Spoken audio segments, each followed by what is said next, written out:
This podcast is produced by OnPod, a video content studio near you. Hey everybody, welcome back to the podcast. Today we are here with Sohan Haider. Thanks so much for being here today.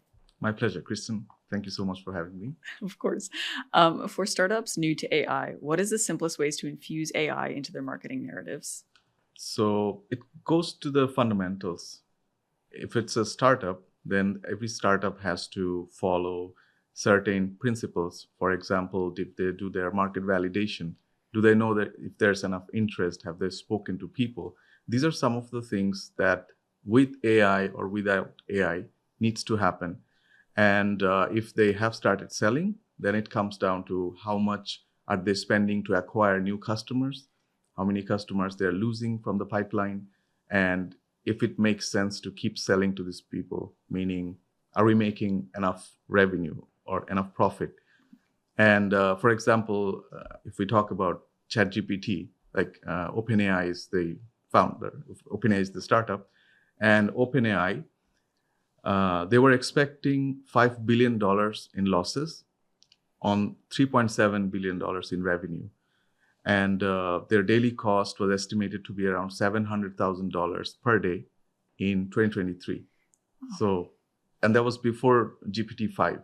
So we don't even know how much they're spending right now, but there's a mathematical formula that works for them. And their investors believe in the story, they believe in everything that's going on. We as customers are just going and asking, hey, ChatGPT, I need this help, did that help? So these are some of the fundamentals that we need to have. And I, as a founder myself, and having talked to different founders, I've seen some really good use cases where user interviews can very easily be summarized and then shared with the tech team. So I'm assuming these days every startup has some tech component. So there's a tech person working either with the founder who's non-tech, or it's the founder themselves, they're a tech person. Mm-hmm. So in terms of internal communication or understanding the customers better, and it's helping a lot. And the marketing efforts are also being amplified, but we can talk more about that. Okay, yeah. So basically you really need the analytics to support the demand. That's the first and foremost thing, right? I would say first, before analytics, that's also a critical part. It's a very important thing that you've picked up. I'm just trying. No. And it's a very good try. So it's that comes into the play, but the planning is also required. Like, what are we trying to analyze? Mm-hmm. So from the research I found, like Founders Forum Group blog, they state that 42% of the startups collapse due to misreading market demand. And basically they're creating products nobody wants or needs. And then there are 29% of the startups, they run out of funding. So they were not planning their fund management. No one was paying attention to how much money they were burning versus how much they were earning. So that got lost into no one was focusing there. So the company eventually shut down.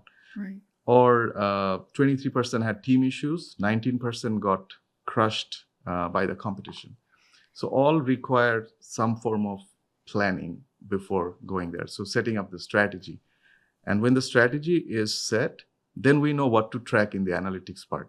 Okay. And we cannot win without analytics interpretation. So it was very, very correct. It was just about the sequencing of the activities for startup founders. Okay. So sometimes I myself also have done this. We jump into action and then we think, okay, what did we do and what are we trying to track? But it's a good idea to kind of take a step back. Even like with the better GPT models, they think first. Mm-hmm. What is the user asking from me? So we as the user could also do that. Okay, you need an objective before you create your decision variables. Yep. Okay. Now, how can AI agents or automation tools, like you mentioned, you have live products, how can they help founders create clear, engaging messages and stand out? Well, that's awesome. Let me show you a demo. Yeah. Quickly. So this is one functionality of this agent I have, Agent Gigi. Mm-hmm. So, Agent Gigi, could you remind me of my 2 most important tasks for the day, please? So now it's connected to my company's information. It's looking there. It also looks into all the tasks we have on a task management software. And it uses a prompt, which is using some statistical calculation to figure out the most important tasks for me for today. And I usually get a morning mail every morning at 7 a.m. But Absolutely. if I Your want to top hear a 2 voice tasks telling today. me, 1. Record your multi-character video, showbiz levels of viral potential. And 2. Rehearse your self-speech on camera, then reflect for extra glow. 2 tasks, 1 superstar. Go light up the feeds. Yeah, Right. 2 tasks, 1 superstar. Let's get it. let's go. Yeah. Okay. So, wow, that connects to all your goals, but that you can connect that easily to a company and their direction and their. Yep. And the other thing I could also do is, could you draft an email for Kristen saying what a great job she's doing as a host, and we think this podcast is going to do very, very well. So I can show you that there will be an email drafted, but it won't be sent because I, as the human, would like to review what the AI has written. Mhm. I don't want to just send something, whatever the AI is hallucinating, and then Yeah. and that's the personal touch we need to have as human beings. We are building relationships in a business setting as well. It's very important to have the trust. Mhm. So everything we build, we kind of have these guardrails. So a human being is in the loop. So this was a quick demo, but we have other AI agents as well. So, but going back to your questions. Full email Okay. address to send that dazzling note her way. Okay. Once you share it, your kudos-filled message will be in her inbox faster than a trending All right. podcast clip. Ready So when you are. At least she follows up. That's good communication there. yeah. So what I was trying to say is the automations, when we were talking about, it's a very good idea to kind of, I think I'm repeating myself again, but track the automations. Like, Mhm. which workflows do you want to automate? And when we go into that question, is it the most valuable thing, like connected to your business as a startup founder? Do you think if you get some support from an AI agent in this particular workflow automation, this is going to bring the biggest impact? Or would you say this is something that you spend a lot of time? It's not the most valuable thing, but it is something that's taking away maybe 10 hours a week. Mhm. So you'd like to cut down 5 hours by giving this task to an AI agent. Mhm. And you still have your remaining 5 hours to finish whatever the agent is helping you with. But the other 5 now, you can, as a founder, relax, or you can do other stuff, which is what we ended up doing. And initially, we wasted some time. By we, I mean me, my CTO, and then we had some other team members. So at first, it's called the engineer's dilemma. Mhm. It's like engineering, just consistent building, but not really thinking, do we really need this? So we had, there's a funny meme as well. It's like, I spent 4 hours automating a task that takes me 10 minutes. Yeah. Yeah. So we don't want to do that, because that's like, we're trying to like reinvent the circle.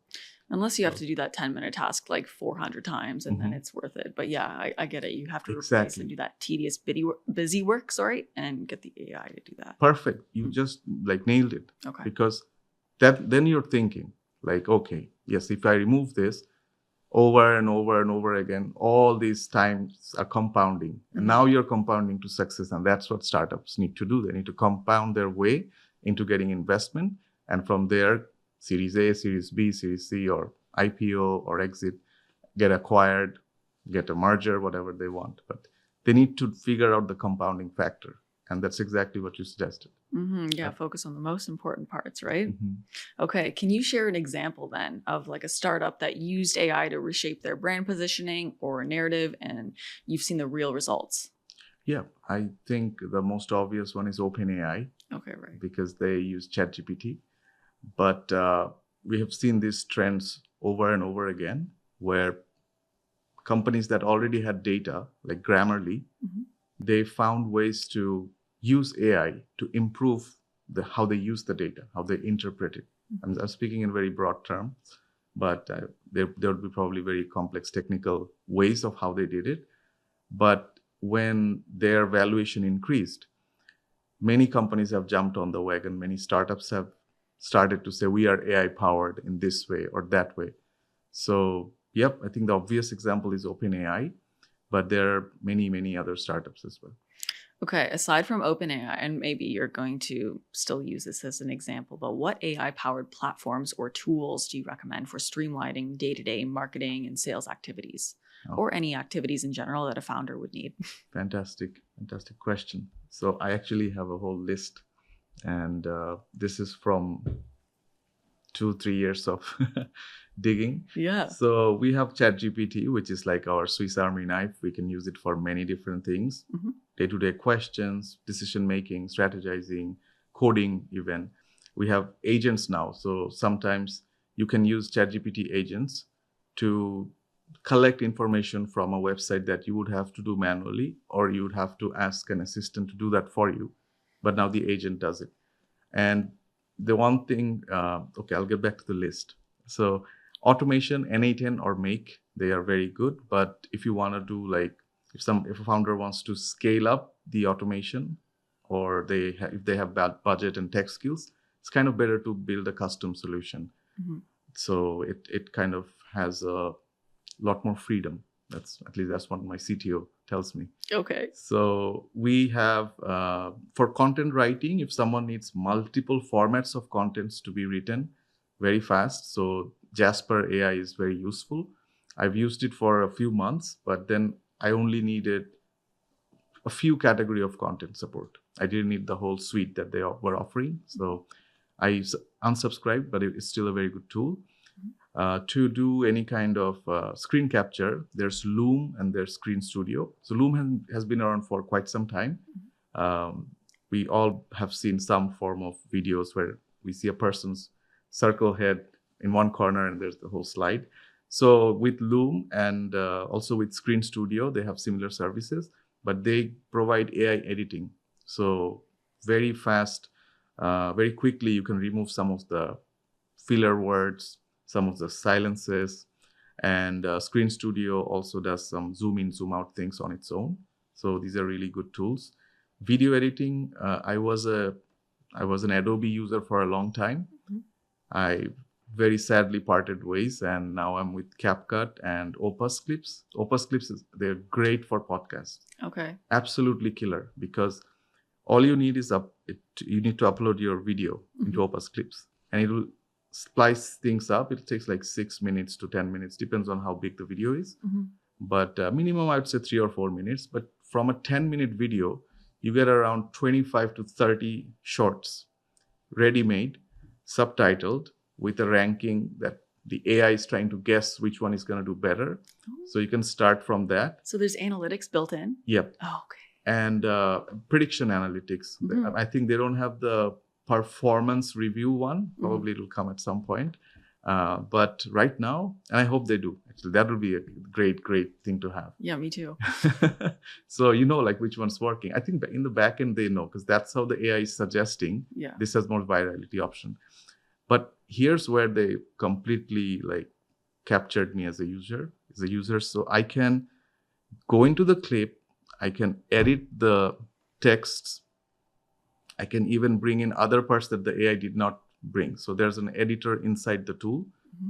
And then when you're happy with it, you can schedule it on 5 different platforms from the platform in a bulk manner. So you don't have to switch to YouTube or LinkedIn or X, wherever, up to 5 channels. If you pay more, you can get more channels. Immediately, everything is scheduled from the platform. Now it's done, the whole podcast thing. And I tried this as an experiment. Mm-hmm. In 1 month, I had like 40, I'm kind of missing, but it's between 35 to 45,000 views on just clips, shorts. Yeah. And it suggests your video title and description as well of those shorts. Okay. So it's just like doing a lot of the video editing work. And I've struggled. Okay, I'm talking too much about Opus Clips, but they've done a great job. Tool. Yeah. Because my next question was going to be, how do you keep that authentic without, like you still want it to perform well, you still want to cut down on time. How do you keep it authentic? Mm-hmm. But that kind of answers the question. Like with this, you can do half editing and half let AI do the work, Yeah. right? So do you have anything else to add to A that? lot or- more. Yeah. Okay, great. I'm not even halfway. Okay. So there's CapCut. Mhm. CapCut for editing is really good, Mhm. and you can do like multiple things inside the platform. It's not just an AI tool, but just as a video editing tool for Mhm. social media clips editing. This is great. This is just absolutely great. Yeah, all the TikTokers And- know what CapCut is, Yep. right? Okay. And phone version is good. Desktop version is also good. Mhm. So hats off. And then voice AI, 11 labs. So anyone can use like on a daily free basis. So they have some limit, Mhm. but it does great job. So recently I had a script written by ChatGPT. I was participating at a hackathon, so we needed an explainer video. So ChatGPT writes the script, I finalize it, I put it into 11 labs. Within 3 minutes, the voiceover is done. Now I just created the video and boom, it's gone. Oh my goodness. Complete. Then we have for coding, Claude Code. That's my team loves using Claude Code. Then for video, Google VO3 and Kling, they're supposed to be really good. So I don't experiment a lot with video AI generation because I'm concerned about how much energy they're consuming, and those data, they're not still clear. So there's some ethical stuff. Like I would use it if I really have to, but Mhm. I would not automate any of like AI generated video stuff because it's wasteful in a way. Yeah, it could be Yeah. like enough pollution to fly a plane every day. Like Mhm. we're not Taylor Swift over here, so we don't need to do that, right? Yep. And water, like water is it's becoming rarer and rarer getting access to clean water. So Yeah. that's the other thing. And also video, with a lot of AI video generation, ethical concerns come into play. Mhm. People are now being fooled by AI, and the trust in AI as a technology is dropping because of that. That's what my hypothesis would be. Like, I'm not saying that, okay, I'm fully confident, but I think there's enough grounds to check into this. Because if I'm just, if I'm, so I'm an AI agent builder, I look at AI in a different way. Someone who is just a new consumer, they don't know much about even tech or how to edit a video. Mhm. So they see fake stuff. No, so AI makes fake stuff. AI equals bad. AI equals fake. So perception to AI could be very heavily impacted by reckless AI video generation. That's what I kind of feel, but Okay. we need to check deeper into this one. For image generation, Sora, and I used to use Leonardo AI before. They're pretty good for like artwork, and if someone wants to do custom model training, that they do a better job. For songwriting and like creating song instantly, Suno AI is amazing. Oh my Within God. 2 minutes, you can create your own song. You'll be surprised, like, wow, like it's not like a Taylor Swift song, of course. It's not sung by a I human. don't even like her anyway. No, but- okay. Just kidding. The Swifties are gonna come at you. Yeah, no, I'm you know. kidding. Yeah, we don't want that. Yeah. So then there's Suno AI. Then for Canva, like for graphic design, Canva is pretty good. Mhm. I would recommend one tool that we have built. It's called Doc Director. It's for document generation. And we have a startup accelerator pack where a startup, when they join an accelerator, they make them go through different exercises like business model canvas, exploring the product or services, ideal customer profile analysis, competitive analysis, SWOT analysis, go-to-market, sales. So we have some prompts built, Oh my. checked by an ex-McKinsey consultant. And so they've checked the output. They said, okay, it looks pretty good. So a startup could literally join. It's for free right now. So they could give it their website or any information, any kind of prompts. What's it called again? Doc Director. Doc Director. Okay, that's good. Yeah, from plan to done. That's what we're calling. So to provide the planning support, actually, that's what I was mentioning initially. So we're still, version 1 is not complete, but we're almost there. Version out, so 0.9 is available, and the Startup Accelerator pack has received good reviews. I'll stop the plugging. Then we have Vibe Coding. We have Lovable and Bolt. Really good tools to try. Bolt has better UI UX, and Lovable has like, from what I've heard, what I've seen is Lovable gives some more freedom for some choices, but it's based on the like person who's using it. Hmm. So they create different vibes. Okay. So three last things for user interface. If someone wants to create from an idea to how they want the software to look, they could use Stitch with Google. And for creating landing pages, there's a tool called LaunchGen. So it's still probably not fully released, but you can create landing page within a few minutes using this. And one tool I haven't tried, but I've heard a lot of good things about it and I want to try, but they are a bit expensive. Clay, Canadian founded, and it's New York City based artificial intelligence go-to-market startup. Mm-hmm. So it helps with lead generation, lead enrichment, and you can build agents inside of they're calling it Claygens. And these Claygens would go and they would be reaching out on behalf of you. They would be looking at leads. If you upload a lead list, it can look for profiles. It can look for what tech stack does their company uses. So you have grounds to bring some commonality to the conversation. Like, hey, I saw your team is heavily using Slack, and we also use Slack. There are some Slack tips I could share if you're interested, something like that. Mm-hmm. So you can do many different things with enrichment. So what they've done is not only it's powered with AI, but they also have third-party service providers who have given their data and they update the lead lists. Mm-hmm. So yeah, Clay is pretty solid right now for lead generation and lead enrichment. Amazing. I haven't used it myself in a deep way. Mm-hmm. So that's all I can say from my research. But for lead enrichment, they're doing pretty well. Yeah, I mean, everyone needs help with lead generation because cold calling nobody likes doing that anymore, Mm-hmm. right? So even trying it out is beautiful. Now, with all these tools in mind, there's so many you just listed. This is so valuable. I hope everyone's been taking notes because I have. What metrics should founders track to know if AI is actually helping improve their growth engagement? Okay, that's a great question. I would suggest first of all, being on top of their runway, because that literally is like the lifeblood. Yeah, come on, Kate Moss. Yeah. With enough runway, you can do a lot of things. So budgeting and planning, that's very much required. And how one of the two of the things are conversion and churn. So how many users could we get from a word of mouth pitch or just a human pitch? Mm-hmm. If no one is showing excitement, then that's a bad signal.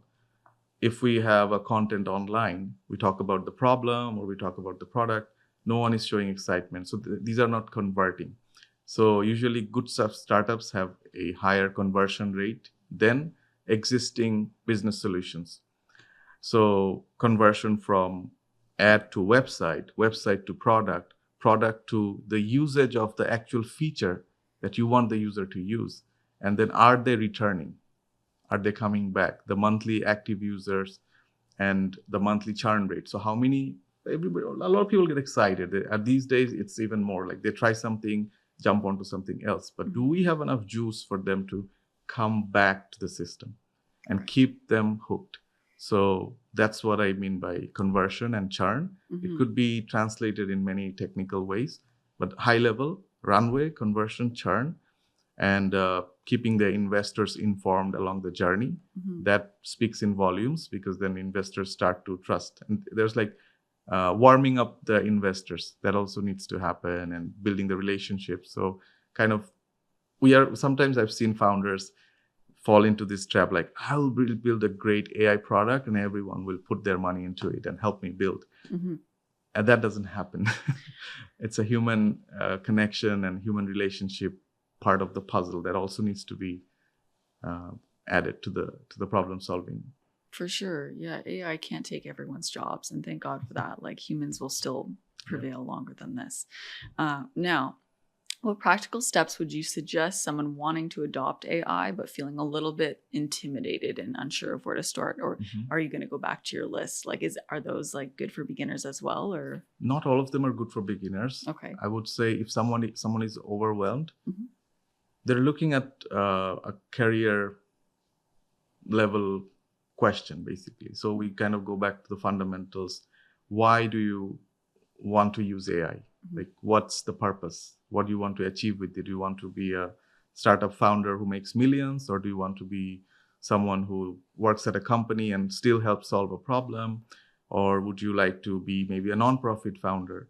So, or like anyone who wants to do something, and even they can also think of the craft that excites them. Like, is it marketing? Is it filmmaking? Is it computer programming? So thinking about these things could help them narrow the scope. Mm-hmm. And then they could look for options. And then they could even start chatting with AI. I've heard Claude is better for planning educational materials. So, or it could be with ChatGPT as well. Mm-hmm. And then they could get some suggestions based on those decisions that they've made. So, yep, I'd say that's something that they could do. There's nothing to feel intimidated, but we do all feel intimidated by AI because it's such a huge concept. I mostly talked about generative AI today. Mm-hmm. AI goes beyond that as well. It's in hardware, it's in IoT, it'll be in the satellites. It's already there. It's been a long. This technology has lasted for many decades now. Mm-hmm. So now it's the popularization and commercialization that's kind of taking place at scale. Mm-hmm.